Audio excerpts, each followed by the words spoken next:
भारताच्या राजकीय इतिहासात एक असा विक्रम होता जो गेल्या 62 वर्षात कोणालाही मोडता आला नाही। आधुनिक भारताचे शिल्पकार मानले जाणारे पंडित जवाहरलाल नेहरू यांचा सलग 3 वेळा पंतप्रधान होण्याचा रेकॉर्ड। पण 2024च्या लोकसभा निवडणुकीनंतर नरेंद्र मोदींनी हा इतिहास मोडीत काढलाय। पंडित नेहरूंच्या त्या ऐतिहासिक विक्रमाची बरोबरी केली। पण मोदींनी नेहरूंचा रेकॉर्ड नक्की कसा तोडला आणि नेहरूंना जे जमलं नव्हतं ते मोदींनी कसं करून दाखवलं, चला सोप्या भाषेत समजून घेऊया। नमस्कार, मी उन्मेष खंडाळे, आपण पाहताय माय महानगर लाईव्ह।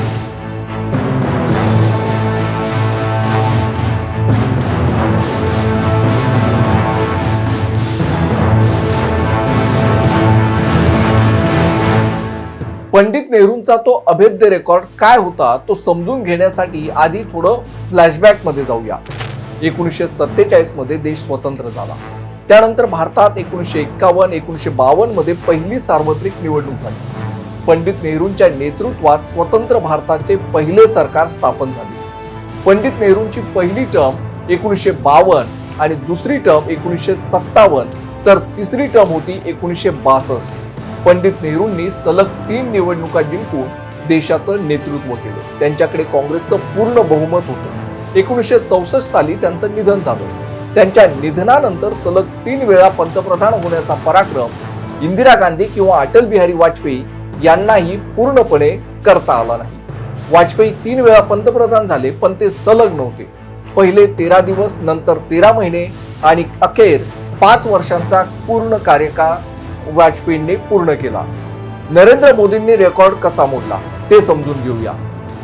आता येऊयात वर्तमान काळात। नरेंद्र मोदींनी 2014 मध्ये अच्छे दिनचा नारा दिला आणि पूर्ण बहुमतानं सत्तेत आले।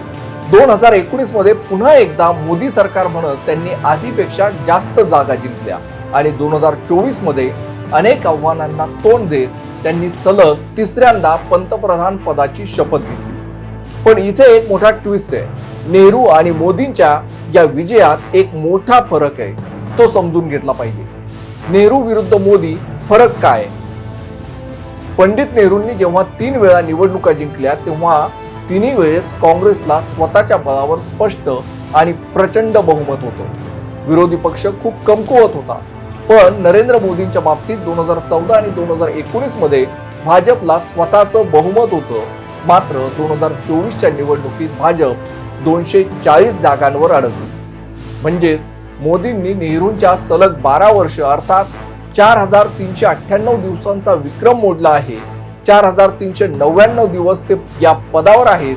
पण 2014 नंतर 2019 आणि 2024 अशा सलग 3 सार्वत्रिक निवडणुकीत त्यांना विजय मिळाला। मोदींनी सलग 3 वेळा पंतप्रधान होण्याच्या विक्रमाची बरोबरी नक्कीच केली आहे, पण त्यांना एनडीए आघाडीचा पाठिंबा घ्यावा लागला। पंडित नेहरू आणि नरेंद्र मोदी यांचा काळ आणि आव्हानं हे देखील पाहिली पाहिजे। नेहरूंच्या काळात लोकशाही नवीन होती, आव्हानं वेगळी होती। मोदींच्या काळात सोशल मीडिया, प्रबळ विरोधी पक्ष आणि अत्यंत तीव्र स्पर्धा आहे।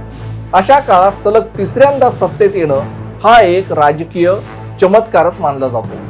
थोडक्यात सांगायचं तर भारताच्या इतिहासात आता फक्त 2च नेते असे आहेत ज्यांनी सलग 3 वेळा देशाची धुरा सांभाळली। पहिले पंडित नेहरू आणि दुसरे नरेंद्र मोदी।